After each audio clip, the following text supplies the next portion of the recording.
नमस्कार, बहुत बहुत स्वागत। मैं हूं आपके साथ ऋतु ज्ञानवानी। आप देख रहे हैं न्यूज़ 18 का डिजिटल प्लेटफॉर्म।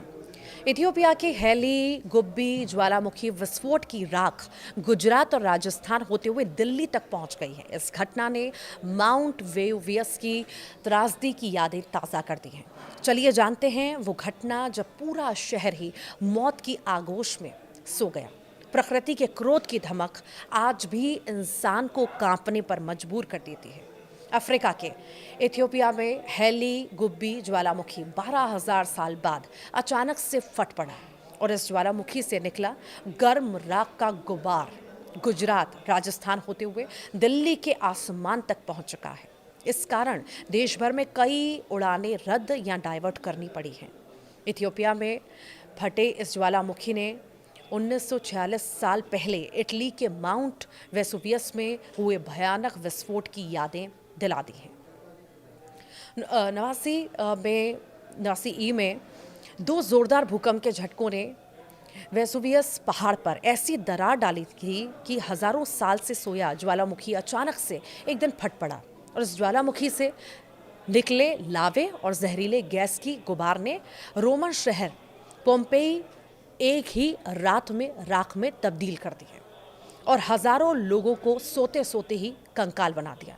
आइए इतिहास की उस त्रासदी को फिर से खंगालें जो आज भी ज्वालामुखी विज्ञान का आधार बनी हुई है। कैंपेनिया क्षेत्र में बसा वेसुवियस 24 अगस्त 89 ईस्वी को फट पड़ा और ये रोमन इतिहास की सबसे घातक आपदाओं में गिना जाता है। ज्वालामुखी ने 33 किलोमीटर ऊंचाई तक गर्म राख और गैसों का विशालकाय बादल उगलना शुरू कर दिया। पिघला हुआ चट्टान, फ्यूमस की धूल और गर्म राख 1.5 मिलियन टन प्रति सेकंड की रफ्तार से माउंट वेसुवियस के बाहर निकला। ऐसा अनुमान है कि ज्वालामुखी विस्फोट से निकली कुल ऊर्जा हिरोशिमा नागासाकी पर गिराए गए परमाणु बमों से 1 करोड़ गुना ज्यादा थी।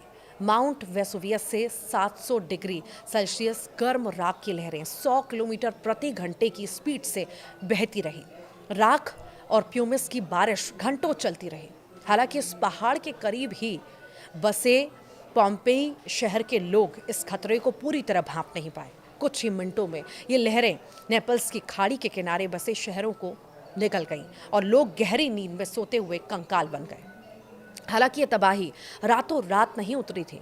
इससे शांत ज्वालामुखी के फटने के पीछे यहाँ कुछ साल पहले आए 2 बड़े भूकंप को एक बड़ी वजह माना जाता है। दरअसल रोमन इतिहास में दर्ज रिकॉर्ड के मुताबिक यहाँ 5 फरवरी 62 ईस्वी को नेपल्स की खाड़ी में एक बड़ा भूकंप आया जिसने पोम्पेई को बुरी तरह से झकझोर दिया। दीवारें ढह गई, मंदिर टूटे, सड़कें फटी और इस भूकंप से तबाही कई इमारतों की मरम्मत ही चलती रही थी कि 64 ईस्वी में एक और छोटा भूचाल आया।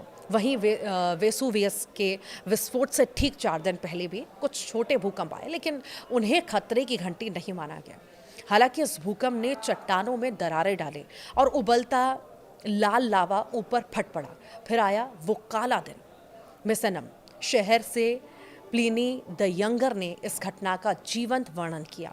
सुबह आकाश में एक पाइन ट्री जैसा विशाल बादल उभरा, ऊपर से फैला हुआ, नीचे मोटा राख और प्यूमिस की बारिश घंटों चली। लोग जान बचाने के लिए भागे, लेकिन ज्वालामुखी से निकली राख ने सब निकल लिया। पोम्पेई शहर पूरी तरह मिट्टी में मिल गए। राख की परतों ने 1500 से ज्यादा शवों को संरक्षित कर दिया, जो हजारों साल पुरातत्वविदों को जस की तस मिली। पोम्पेई की खुदाई में घर, मंदिर, बाजार और ब्रेड की दुकानें उजागर हुईं, जहां रोटियां ओवन में पक रही थीं। अनुमान है कि माउंट वेसुवियस के ज्वालामुखी विस्फोट में 10,000 से 16,000 लोगों की जान चली गई थी। वहीं इथियोपिया के ज्वालामुखी में हुआ विस्फोट माउंट वेसुवियस जैसा खतरनाक तो रही, लेकिन ये भी वेसुवियस की तरह लगभग 10,000 से शांत बैठा था और इस विस्फोट के पीछे भी भूकंप को ही वजह माना जा रहा है। एटा अले रेंज का ये हिस्सा पृथ्वी की प्लेटों के टकराव का केंद्र है। विस्फोट ने 10 से 15 किलोमीटर ऊंचाई तक राख और सल्फर डाइऑक्साइड का प्लूम उगला जो 100 से 120 किलोमीटर प्रति घंटे की रफ्तार से उड़ते हुए भारत के आसमान तक पहुंच गया। डीजीसीए ने इस ज्वालामुखी राख के मद्देनजर सोमवार को एयरलाइंस को एडवाइजरी जारी की, जिसमें इस राख वाले इलाकों में जाने से बचने को कहा गया, क्योंकि इस राख के कण इंजन में चिपक कर उसे खराब कर सकते थे। वैज्ञानिक कहते हैं जलवायु परिवर्तन से ऐसे विस्फोट बढ़ रहे हैं। वेसुवियस ने हमें सिखाया कि प्रकृति की चेतावनियां नज़रअंदाज ना करें। वहीं इथियोपिया की राख दिल्ली को काला कर रही है, तो क्या हम तैयार हैं? भूकंप की दरारें आज भी आ रही हैं। 62 ईस्वी की तरह ज्वालामुखी फटते ही आग बहती है और इंसान सोते सोते राख में दफन। ये इतिहास नहीं, चेतावनी है।